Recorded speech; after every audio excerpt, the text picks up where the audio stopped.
There is a strange beauty to be found in the silk-smooth darkness of a story well told. Step into our world of shadows and light, where every secret is a thread in a much larger tapestry. Subscribe now and help us unravel the mystery together. At my son's will reading, his business partner folded his hands on the conference table, smiled the way men smile when they've already won, and said, "Solomon always spoke so highly of you, Mrs. Beaumont. The $50,000 should make retirement very comfortable." $50,000. My son built a company worth $9 million. And the man sitting 3 feet across from me, the man who helped lower him into the ground, just slid a manila envelope toward me and said, "Enjoy your golden years." I am Inez Beaumont, 63 years old, 31 years as a certified public accountant, most of that running my own firm in 3rd Ward, Houston before I retired. I know what numbers look like when they've been moved. And I know what a man looks like when he's already decided you're not a threat. That was Hudson Vance's first mistake. My son's name was Solomon. He was 37 years old when he died, November 8th of last year, a Tuesday morning in the River Oaks house. He'd bought 3 years earlier with the first real money his company made. My daughter-in-law found him on the floor of the home gym at 6:15 in the morning. The paramedics said he was gone before they arrived. Cardiac arrhythmia, an irregular heartbeat, sudden and catastrophic. The kind that just happens, the doctors told me. No warning. No family history on Solomon's side, though his grandfather on Charles's side had gone the same way. So when the medical examiner said cardiac event, natural causes, no signs of trauma, no one pushed back. Not even me. Not at first. Grief does that. It makes you want the simplest explanation, because the simplest explanation means no one chose to take your child away from you. My husband Charles died of heart disease in 2019. I sat in the front pew at Wheeler Avenue Baptist Church for Solomon's funeral 4 years after I'd sat in that same pew for his father's. And I understood in a way I cannot fully explain what it means to have the architecture of your life removed from under you. Solomon Marcus Beaumont, founder of Bowtech Logistics, a company that helped small business owners track and manage supply chain costs. He'd started it at 30. With $40,000 he'd saved working freight consulting, and by the time he died it was valued at $9.2 million. His partner was Hudson Vance, who owned 40%. Solomon owned 60%. My daughter-in-law sat beside me at the funeral. I'll call her that because that is what she was, legally, for 4 years. She wore black. I'll give her that, and she held my hand during the hymns. But 3 times during the service I watched her check her phone beneath the lip of the pew. And when Reverend Coleman said Solomon's name in the benediction, and the whole church filled with that particular silence that comes after a beloved name is spoken for the last time in prayer, she didn't cry. Her eyes didn't even close. Solomon never took off his watch. A Tag Heuer his father gave him the day he signed his first major client contract. Charles said, "Baby, you earned this. Don't you ever take it off." Solomon didn't. Not to shower, not in 8 years. I saw that watch on his wrist every Sunday when he came to my house for dinner. At the funeral home, I touched my son's hands in the casket. The watch was gone. The will reading was 22 days after Solomon died. The law firm was downtown, 32nd floor, glass walls over Buffalo Bayou. I wore my good navy dress. I took the elevator up with Rosetta, my best friend of 40 years, who sat in the waiting room and held my pocketbook while they called us in. The conference room had a long table and a heavy feeling, the kind of room where things get decided that can't be undecided. The estate attorney sat at the head. My daughter-in-law sat to his left. Hudson Vance sat beside her. That was the first thing I noticed. Not that they were both there. Of course they were. It was how they were sitting. Side by side, already settled, like they'd arrived together. Like they'd been expecting this moment for a long time. The will was read. Solomon left his personal property and investment accounts to my daughter-in-law. His 60% share in Bowtech was to be sold, per the terms of a shareholder agreement he'd apparently signed 2 years prior, to Hudson Vance at a pre-agreed buyout price of $1.8 million. $1.8 million for 60% of a $9 million company. I did the math in my head before the attorney finished his sentence. To me, Solomon left $50,000 and the furniture from his childhood bedroom that I'd been storing in my house for 20 years anyway. I kept my face very still. When the attorney finished, Hudson leaned toward me across the table. His voice was warm, practiced. Mrs. Beaumont, I want you to know I'm going to honor everything Solomon built. Bowtech is going to keep growing. Solomon would have wanted that. I said, I'm sure he would have. It was in the hallway, while my daughter-in-law was inside signing documents, that Hudson came to find me. He walked toward me with his hands in his pockets, casual, like we were old friends. He was 44, tall, wearing a suit that probably cost more than my monthly mortgage. I just want to make sure there's no confusion, he said quietly, about the buyout price. It did seem low, I said carefully. Hudson smiled. Not a warm smile. The corners of his mouth moved, but nothing else did. Shareholder agreements are complicated. Solomon understood what he signed. I see. I just wouldn't want you to start asking questions that could get complicated. Courts, lawyers, fees. It could eat right through that $50,000. He paused. Solomon mentioned your health. Said you'd been having some blood pressure issues. I hadn't, but I didn't say that. Stress is hard on the body, Hudson continued, his voice dropping lower. Charles went so young, and with Solomon's heart the way it was. These things run in families, don't they? He reached out and touched my arm, light, brief, like he was consoling me. Take care of yourself, Mrs. Beaumont. That's all I'm saying. He walked back inside. I stood in that hallway with the hum of the ventilation system loud in my ears, and I thought, he just threatened me. At my son's will reading, he looked me in the eye and told me to be careful about my health, and he smiled when he said it. I walked to the elevator. Rosetta took one look at my face and didn't ask a single question until we were in the parking garage. Then she said, "What did he say to you?" I told her everything. She was quiet for a long moment. Then, Inez, what are you going to do? I started the car. I'm going to find out what happened to my son. I didn't sleep that night. I sat at my kitchen table in the house Charles and I bought in 1994, the same house where I taught Solomon to count change, where I helped him draft his first business plan on legal pad paper when he was 22, where he sat across from me every Sunday of his adult life and ate my pot roast and told me his plans.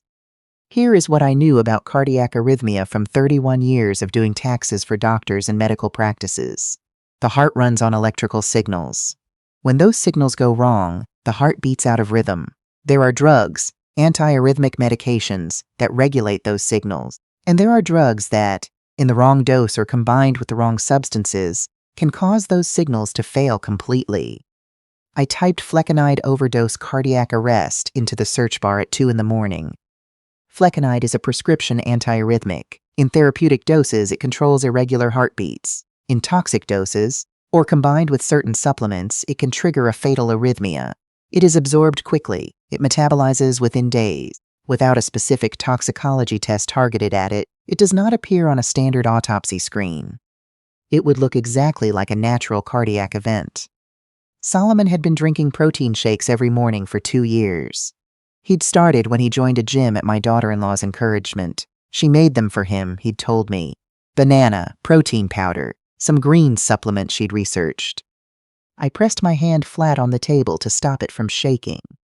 The previous Christmas, Solomon had given me a card with a slip of paper inside, a username and password in his handwriting. Mama, the card said, this is my backup Google Drive. If anything ever happens to me, check the folder called Just In Case. I love you. Don't worry about it. You know how I am. I thought he was being dramatic. Solomon had always been meticulous. I thought the drive was just tax documents, his passport scan, something responsible. I opened it at 5 in the morning. The folder called Just In Case contained 4 files. The first was a spreadsheet. At the top, unauthorized transfers from Bowtech Logistics operating account to HVS Consulting LLC, January 2023 through October 2024. 73 entries, amounts ranging from $14,000 to $96,000, all to the same entity. Total at the bottom in bold, $2,087,000. The second file was a corporate registration from the Texas Secretary of State. HVS Consulting LLC, registered January 2023. Owner, Hudson Vincent Sutton. Hudson Vance's full legal name. The third was a bank statement. Not Solomon's, not Bowtech's. A personal account at Chase, account holder listed as my daughter-in-law. 18 deposits from HVS Consulting over 14 months. I added them in my head before I finished the page. $342,000. The fourth file was a video. I clicked it. My son was sitting at his home office desk, wearing the gray Bowtech hoodie he'd had for 5 years, the one I always told him to throw away. He looked tired, frightened in a way I had never seen on his face before, and I knew my son's face better than I knew my own. He looked at the camera and said, "Mom, if you're watching this, something happened to me. Hudson has been stealing from the company. Over $2 million in fake consulting fees. I found out in September. I confronted him on October 3rd. He told me I had no proof, and that if I went to the police, he'd say I was defrauding investors and destroy everything I built. I went to a different attorney. Her name is Claire Chambers, and I was going to change my will and go to the DA. And then I found out about Sloan."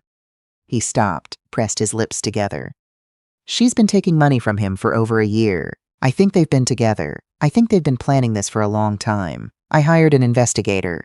His name is Quincy Webb. His number is saved in my contacts under QW. He knows everything. Go to him first, then Claire Chambers. Don't go to anyone else until you've talked to both of them. Mama, I'm scared, but I know you.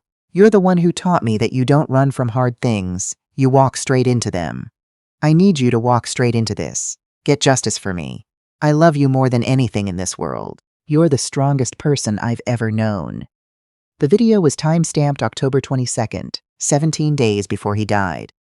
I sat at my kitchen table until the sun came up. Quincy Webb was a former Houston PD financial crimes investigator who'd gone private 12 years ago. He met me at a diner on Westheimer the next morning, a stocky man in his 50s with close-cropped silver hair and a face that looked like it had heard every version of a bad story. He slid a folder across the table before I finished saying my name. "I've been waiting to hear from you," he said. "I'm sorry about Solomon. He did everything right, and it still wasn't enough." The folder contained surveillance photographs taken over 8 months. My daughter-in-law and Hudson Vance at restaurants in Montrose, at a hotel on the West Loop, at Hudson's condo in the Galleria area. There were photographs of laughing, a timeline that began in March of the previous year. There was more.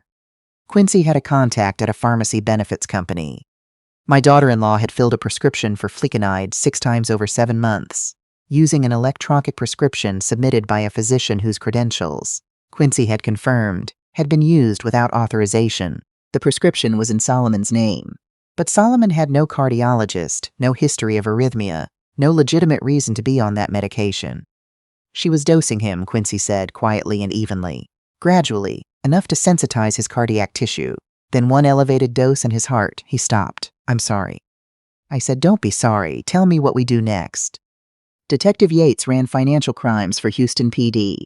She was 41, a small woman with sharp eyes who offered no small talk, which I appreciated. We met in her office 4 days later, Quincy beside me, Solomon's documents between us.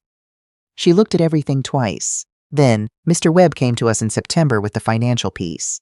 We were building an embezzlement case. When Solomon died, we had to pause. No primary complainant. This, she touched the drive, changes everything. If the medical examiner agrees to run a targeted toxicology screen and finds what we think we'll find, that's murder. Then let's give them a reason to panic first, I said. She looked at me for a moment. I was hoping you'd say that. I went to see my daughter-in-law on a Thursday afternoon. She'd been staying in the River Oaks house, Solomon's house. She'd rearranged the living room furniture, I noticed immediately. The leather chair Solomon kept by the window was gone. She made chamomile tea. She was warm and solicitous, the way someone is when they've practiced. I sat down and told her, very gently, very casually, that I'd been going through Solomon's digital accounts, trying to organize his affairs. I mentioned I'd found some recordings he seemed to have made for himself. Business documents I didn't fully understand. Recordings? Something shifted behind her eyes. Video notes, I think. He mentioned your name and Hudson's. Something about the company accounts. I'm old-fashioned about technology, so I forwarded everything to Solomon's friend who works downtown. He said he'd pass them to someone at the DA's office who handles business fraud. I touched her arm. I just wanted you to know in case anyone reaches out to you. I wouldn't want you to be blindsided. She said, "Of course, thank you for telling me." I drove home. Detective Yates called me 40 minutes later. "She called Hudson 9 minutes after you left. 14-minute call. He's at the house now." Over the following 10 days, Quincy's surveillance reports came every morning. My daughter-in-law visited 2 storage facilities. A document shredding truck appeared outside Hudson's office and removed 17 boxes. My daughter-in-law called 4 law firms in 2 days. Hudson withdrew $60,000 in cash from his personal account. Then Hudson booked 2 one-way flights to Cancun under names that were not his own. They were running. Detective Yates brought them both in on a Monday morning. I wasn't in the interrogation room, but there's a window. Hudson came with a lawyer and was controlled and dismissive. Consulting fees were legitimate. He had documentation. The shareholder agreement was Solomon's idea. He knew nothing about any prescription.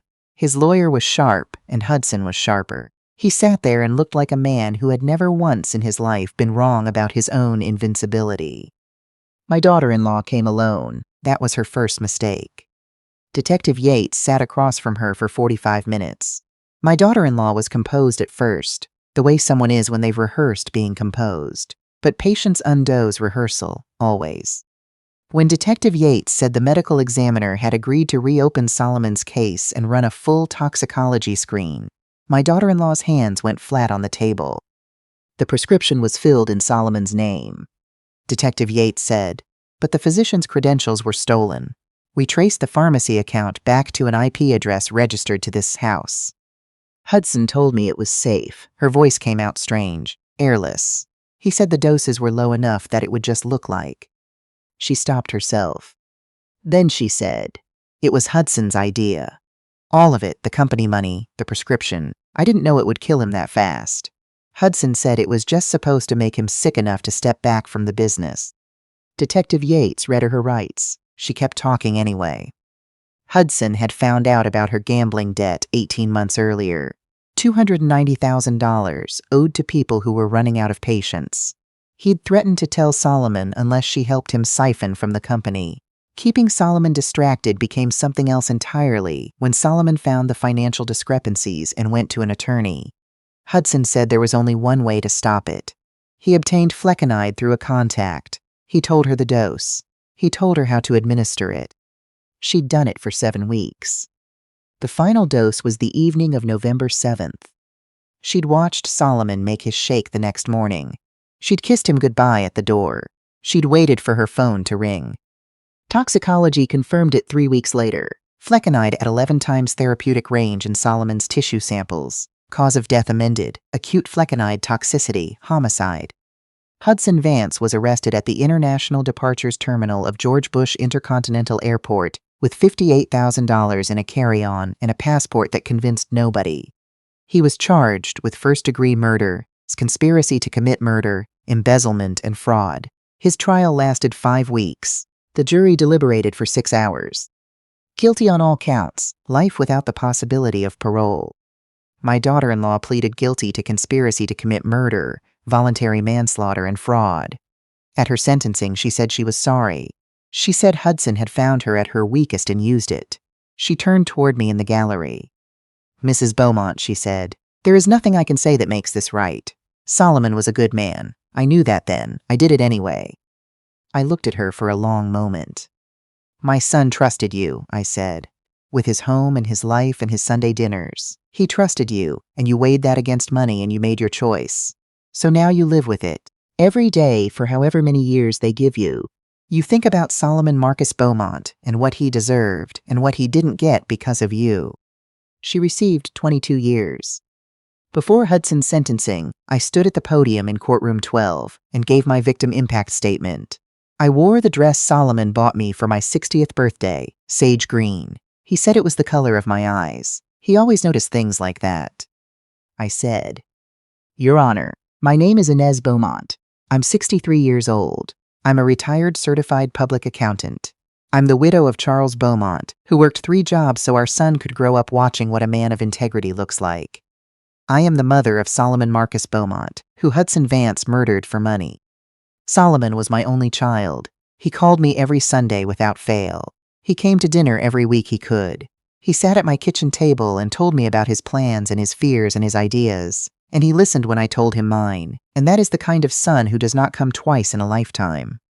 Hudson Vance believed that because I am 63 years old, because I am a widow and a retired woman who spent her career doing other people's bookkeeping, I would take my $50,000 and go home quietly. He warned me about my health. He implied that grief might be hard on a woman my age. He thought I would be afraid.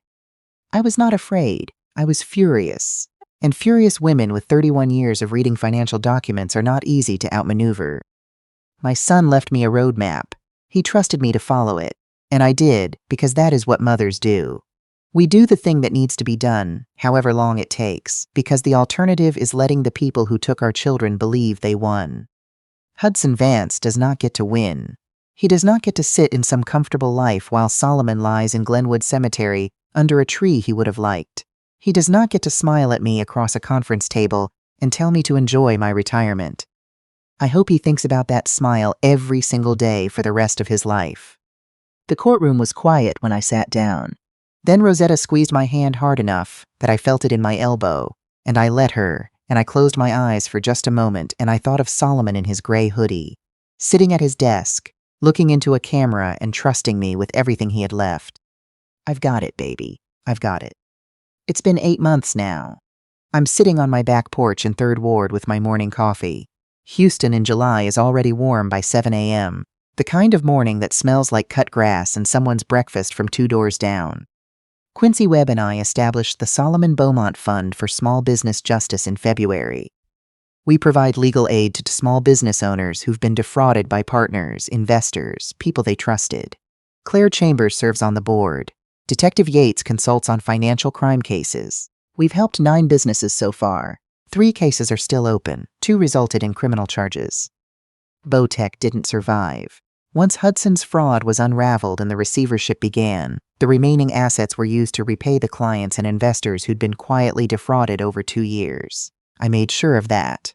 31 years of reading financial documents meant I knew exactly what to look for, and I read every page of the receivership file myself. Last Tuesday, a woman called me from Pearland. 49 years old, ran a catering business for 12 years. Her business partner of 8 years had moved company funds to an entity she'd never heard of, locked her out of the business accounts, and told her she had no legal standing because he'd quietly amended the operating agreement. The police said it was a civil matter. She found the fund through a friend of a friend. She said, "I don't have money for a lawyer. I don't know where to start. I just need someone to believe me." I said, "Come in Thursday morning, bring everything you have. We'll start there." Because here is what they don't understand about underestimating someone, about looking at a woman my age, my size, my history, and deciding she's not worth worrying about. They think loss breaks people down into something manageable. They think grief makes you soft. They think a retired woman with no title anymore is a problem that solves itself. They are wrong. Loss can do that. I won't pretend it can't. Grief can hollow you out and leave you walking around as just the shape of yourself for a very long time. But it can also harden into something else. Something patient and precise and very, very difficult to fool. My son knew who he was leaving his roadmap to. He knew exactly what I would do with it. I hope he knows, wherever he is, that I found every single turn and that the road didn't end with justice. It just changed direction. I'm still on it.